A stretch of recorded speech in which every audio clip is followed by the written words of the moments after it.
Hello दोस्तों, जय हिंद। कैसे हो सभी? एक बार फिर से स्वागत है आपका आपके अपने यूट्यूब चैनल सरस होम टीचिंग स्पॉट पे। दोस्तों, पिछली वीडियो में हमने देखा कि किंगडम एनिमेलिया तथा उसके फाइलम्स, कितने फाइलम्स में उसको क्लासिफाई किया था। आज हम उसी कड़ी को आगे बढ़ाते हुए आज हम कोशिका के बारे में अध्ययन करते हैं। कोशिका, तो देर न करते हुए स्टार्ट करते हैं। कोशिका की परिभाषा: जीवों की संरचनात्मक एवं क्रियात्मक इकाई, स्ट्रक्चरल एंड फंक्शनल यूनिट। तो जीवों की संरचनात्मक और क्रियात्मक इकाई को क्या कहते हैं? कोशिका कहते हैं। कोशिका की खोज करता है रॉबर्ट हुक, जिन्होंने 1665 में कोशिका की खोज की थी। रॉबर्ट हुक ने अपनी पुस्तक माइक्रोग्राफिया में सर्वप्रथम कोशिका शब्द का उल्लेख किया है। एक और इम्पॉर्टेंट क्वेश्चन दोस्तों, कोशिका सिद्धांत के प्रतिपादक कौन थे? तो स्लाइडेन एंड स्वान थे। तो ये कोशिका के बारे में जनरल इंट्रोडक्शन था। अब हम बात करते हैं कोशिका के प्रकार। कोशिका मुख्यतः दो प्रकार की होती है, प्रोकैरियोटिक कोशिकाएं और यूकैरियोटिक कोशिकाएं। प्रोकैरियोटिक कोशिकाएं एक प्रिमिटिव कोशिकाएं होती है और यूकैरियोटिक कोशिकाएं एडवांस कोशिकाएं होती है। यूकैरियोटिक कोशिकाएं एडवांस कोशिकाओं, जैसे ह्यूमन में यूकैरियोटिक कोशिकाएं ही पाई जाती है, ह्यूमन यानी मनुष्य बींग्स में। और प्रोकैरियोटिक कोशिकाएं जो यूनिसेलुलर ऑर्गेनिज्म होते हैं, कुछ यूनिसेलुलर बैक्टीरिया जैसे अमीबा, ये सब प्रोकैरियोटिक कोशिकाएं होती हैं और ये प्रिमिटिव होती है यानी पुरानी। तो प्रोकैरियोटिक कोशिकाओं की बात करें तो इनमें केंद्रक, केंद्रक कला, केंद्रिका, कलायुक्त कोशिकांग जो भी होते हैं वो सभी अनुपस्थित होते हैं, यानी इनमें न्यूक्लियस नहीं होगा। और इनमें अनुवांशिकी पदार्थ तो उपस्थित होते हैं बट वो कवर नहीं होता है। अनुवांशिकी पदार्थ ऐसे पदार्थ होते हैं जो एक पीढ़ी से दूसरी पीढ़ी तक जेनेटिक इन्फॉर्मेशन यानी अनुवांशिकी सूचनाओं को ट्रांसफ़र करने का काम करता है, वो अनुवांशिकी पदार्थ होता है। ओके, प्रोकैरियोटिक कोशिकाओं में राइबोसोम की उपस्थिति होती है। उदाहरण है जीवाणु एवं नीलहरित शैवाल। ओके, तो ये प्रोकैरियोटिक कोशिका के बारे में जनरल इंट्रोडक्शन था। यूकैरियोटिक कोशिका की बात करें तो इनमें पूर्ण विकसित केंद्रक, केंद्रिका तथा कलायुक्त कोशिकांग होते हैं। हिस्टोन प्रोटीन की उपस्थिति होती है और उदाहरण है पेड़ पौधे एवं जंतु। तो पेड़ पौधे हो या जंतु हो, जितने भी जो मल्टी सेलुलर हैं यानी बहुकोशिकीय हैं, वो सभी यूकैरियोटिक कोशिकाएं उनमें होती है। ओके, अब हम कोशिका के अंदर कौन कौन से उसके कोशिकांग होते हैं उनके बारे में अध्ययन करते हैं। ओके, तो सबसे फर्स्ट कोशिका भित्ति। तो कोशिका भित्ति सिर्फ पादप कोशिकाओं में विद्यमान होती है। कोशिका भित्ति सेलुलोज से निर्मित होती है। आपको पता है सेलुलोज एक टाइप का कार्बोहाइड्रेट्स है। ओके, सेलुलोज से निर्मित कोशिका भित्ति प्लांट्स में होती है और कोशिका का सबसे भारी आवरण होता है कोशिका भित्ति। कोशिका भित्ति के कार्यों की बात किया जाए तो ये प्लांट को मैकेनिकल सपोर्ट प्रोवाइड करता है और मैकेनिकल सपोर्ट प्लांट को शेप देता है, प्लांट को सपोर्ट देता है। ओके, और सेल वॉल कोशिका के अंदर जो भी उसके कोशिकांग हैं या सेल फ्लूइड है जिसको हम साइटोप्लाज्म बोलते हैं, उनको बाहरी जो पर्यावरण है उससे अलग करता है। तो ये सेल वॉल काफ़ी इंपॉर्टेंट है। ओके, तो अभी हम बात करते हैं दूसरा कोशिकांग है राइबोसोम। राइबोसोम का नामकरण रॉबर्ट द्वारा किया गया था और प्रोटीन संश्लेषण में राइबोसोम सहायक होता है, इसलिए इसको प्रोटीन की फैक्ट्री भी कहते हैं। राइबोसोम को ही प्रोटीन की फैक्ट्री कहते हैं। ओके, अब बात करते हैं माइटोकॉन्ड्रिया, जिसको सूत्रकणिका भी बोलते हैं। इसके खोजकर्ता अल्टमैन थे, जिन्होंने 1886 ईस्वी में माइटोकॉन्ड्रिया यानी सूत्रकणिका की खोज की थी। नामकरण इसका बेंडा द्वारा किया गया और श्वसन संबंधित सभी क्रियाएं माइटोकॉन्ड्रिया में होती है। ओके, और क्रैब साइकिल इसी में संपन्न होता है और क्रैब साइकिल से ही हमें एनर्जी करेंसी जिसको एटीपी कहते हैं वो बनते हैं। इसलिए माइटोकॉन्ड्रिया को कोशिका का पावर हाउस भी कहते हैं। ओके, और जीवाणु तथा नील हरित शैवाल में माइटोकॉन्ड्रिया अनुपस्थित होता है। ओके, तो माइटोकॉन्ड्रिया में ये सारी बातें थी। अब अगला कोशिकांग आता है अंतःप्रद्रवी जालिका, जिसको बोलते हैं एंडोप्लाज्मिक रेटिकुलम। एंडोप्लाज्मिक रेटिकुलम दोस्तों दो प्रकार के होते हैं, एक होता है रफ एंडोप्लाज्मिक रेटिकुलम, एक होता है स्मूथ एंडोप्लाज्मिक रेटिकुलम या स्मूथ अंतःप्रद्रवी जालिका।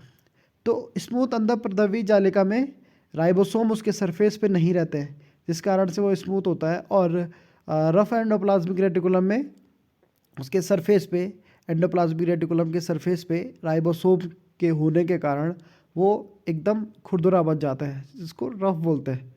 ओके, और राइबोसोम चिपके रहते हैं, ये तो आपको पता ही अंतःप्रद्रवी जालिका में। ओके, अंतःप्रद्रवी जालिका का मुख्य काम है लिपिड का संश्लेषण के लिए स्थल प्रदान करना। ओके, तो ये हो गया अंतःप्रद्रवी जालिका।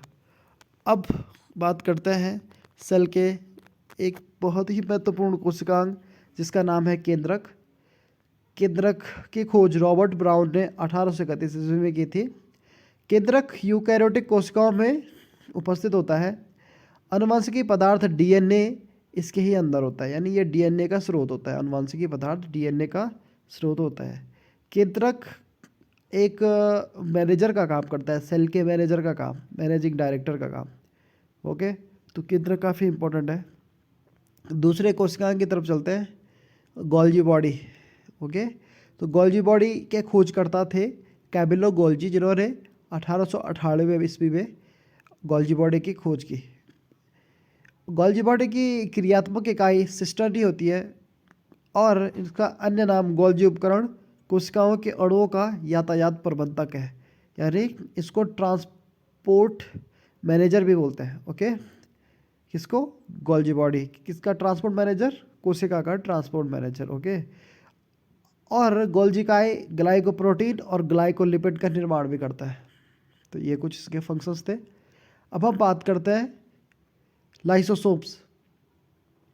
ओके, लाइसोसोम को आत्मघाती थैली कहते हैं, सुसाइडल बैग।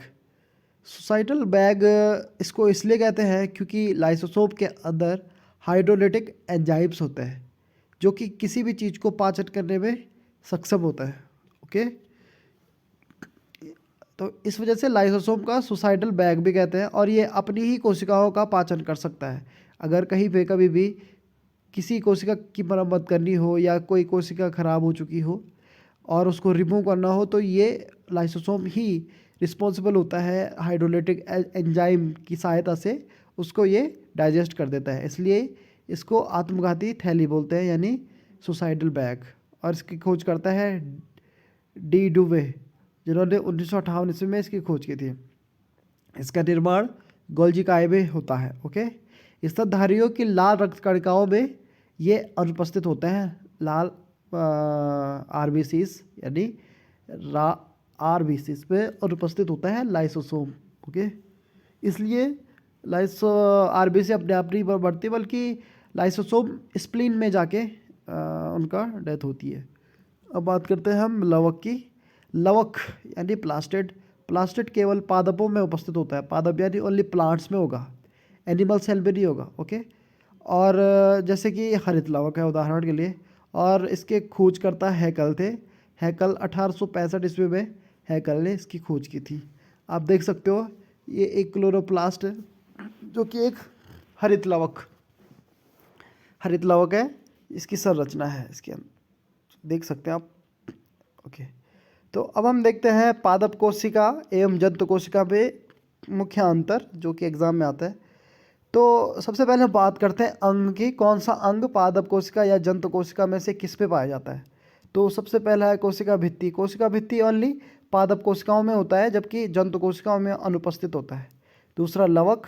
लवक भी पादप कोशिकाओं में उपस्थित होता है, पर जंतु कोशिकाओं में अनुपस्थित होता है। बात करते हैं तारकाय। तारकाय पादप कोशिकाओं में अनुपस्थित होता है और जंतु कोशिकाओं में उपस्थित होता है। और रिक्तिका, वैक्यूल्स। वैक्यूल पादप कोशिकाओं में बड़ी होती है और जंतु कोशिकाओं में छोटी होती है। ओके, तो दोस्तों यहाँ पर आप प्लांट सेल और एनिमल सेल में डिफरेंस देखते हैं। तो यहाँ पर आप प्लांट सेल देख सकते हैं। प्लांट सेल में सबसे पहले ये साइटोप्लाज्म है, देख सकते हैं आप साइटोप्लाज्म सबसे नीचे राइट साइड पे, और फिर माइटोकॉन्ड्रिया है। माइटोकॉन्ड्रिया के बाद क्लोरोप्लास्ट, ये क्लोरोप्लास्ट है। उसके बाद सेल मेम्ब्रेन है और सेल वॉल है, जो कि ओनली प्लांट सेल में पाया जाता है। सेल वॉल देख सकते हैं आप, सेल मेम्ब्रेन देख सकते हैं आप, गोल्जी बॉडी देख सकते हैं आप, गोल्जी बॉडी।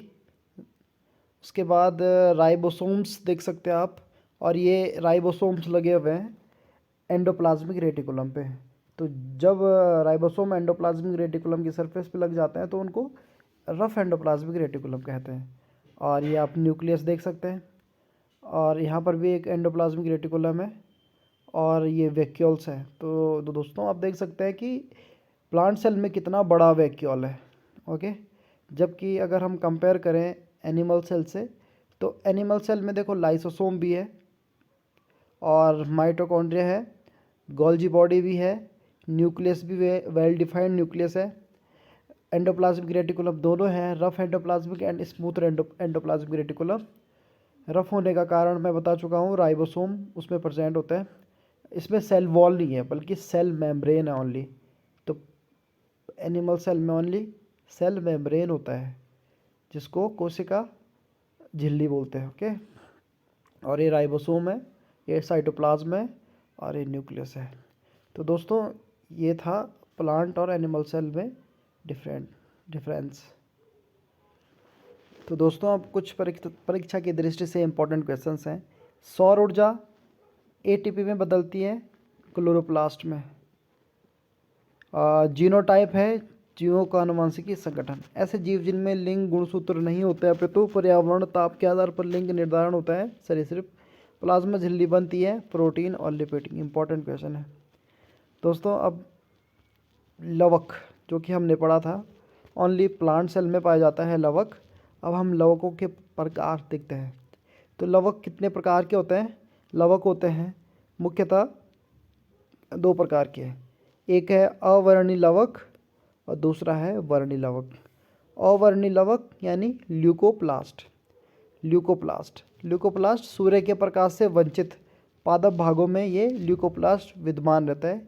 ओके, और इसमें कोई कलर नहीं होता है, इसलिए इसको अवर्णी बोलते हैं।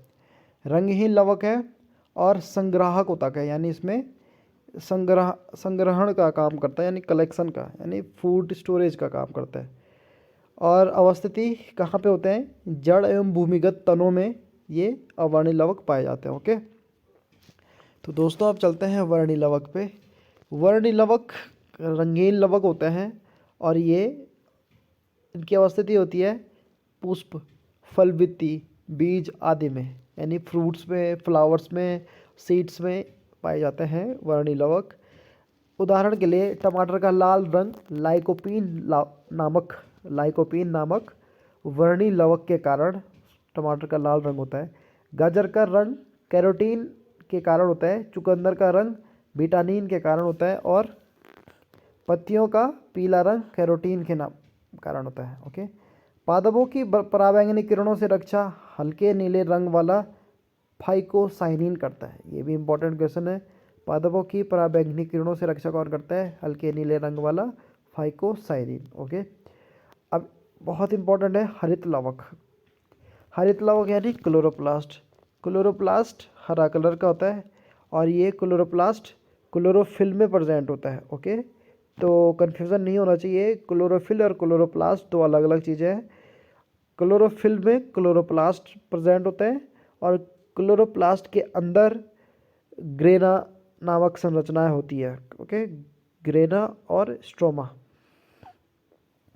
तो अब आप देख सकते हैं प्रकाश संश्लेषण में ये सहायक होते हैं, और इनकी अवस्थिति पत्तियों में ये मुख्यतः पाए जाते हैं। ओके दोस्तों, अब हम देखते हैं पौधों से प्राप्त उत्पाद। क्या पौधों से प्राप्त उत्पाद जैसे अदरक है, आलू है, लहसुन है, ये सब पौधों से प्राप्त उत्पाद है, और इन उत्पाद में खाने योग्य पार्ट कौन सा होगा? ओके, तो सबसे पहले है अदरक, सबसे फर्स्ट है अदरक। अदरक में खाने योग्य पार्ट है प्रकंद। दूसरा आलू, आलू में रूपांतरित तना या स्तंभ कंद बोलते हैं। लहसुन में सल्क कंद, खाने वाला भाग। ओके। सूरन या जीविकंद में घन कंद होता है। गन्ना में खाने वाला पार्ट होता है रूपांतरित तना। सलजम में भी रूपांतरित जड़, खाने वाला पार्ट। गाजर में रूपांतरित जड़। शकरकंद में रूपांतरित जड़। लौंग में भी खाने वाला भाग है पुष्प कलिकाएं। और केसर में पुष्प वर्तिका। और हल्दी में भी प्रकंद। तो होप समझ आ गया होगा ये। तो अब बात करते हैं हम परीक्षा दृष्टि से कुछ इंपॉर्टेंट क्वेश्चन। नाभिक यानी केंद्रक, यानी कोशिका का केंद्रक के अतिरिक्त डीएनए की उपस्थिति वाले कोशिकांग हैं, बहुत इंपॉर्टेंट है। ओके, मतलब हमको पता है कि सेल में एक कोशिकांग है जिसको केंद्रक बोलते हैं और केंद्रक के अंदर ही डीएनए होता है। बट कुछ कुछ कोशिकांग ऐसे भी हैं जिनके अंदर डीएनए होता है। उन कोशिकांग का नाम है माइटोकॉन्ड्रिया और हरित लवक। ओके। अब जीवों के प्रत्यक्ष रूप से दिखने वाला लक्षण है उनको क्या बोलते हैं? फिनोटाइप। और जब जीवों में जो लक्षण यानी जीन द्वारा रेगुलेटेड होता है उसको बोलते हैं जीनोटाइप। ओके। जीवों में अत्यधिक विविधता का कारण है उत्परिवर्तन। ओके।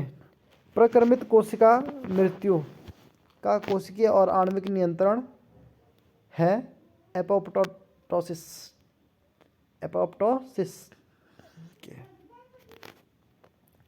तो दोस्तों आज यहीं तक रहने देते हैं। आज हमने पढ़ा कोशिका के प्रकार, कोशिका के कोशिकांग और लवक के प्रकार, और पौधों से प्राप्त कुछ उत्पाद के खाने वाले भाग। तो होप दोस्तों आपको ये वीडियो अच्छा लगा होगा। अगर अच्छा लगा तो लाइक शेयर एंड सब्सक्राइब करें। जय हिंद, थैंक यू।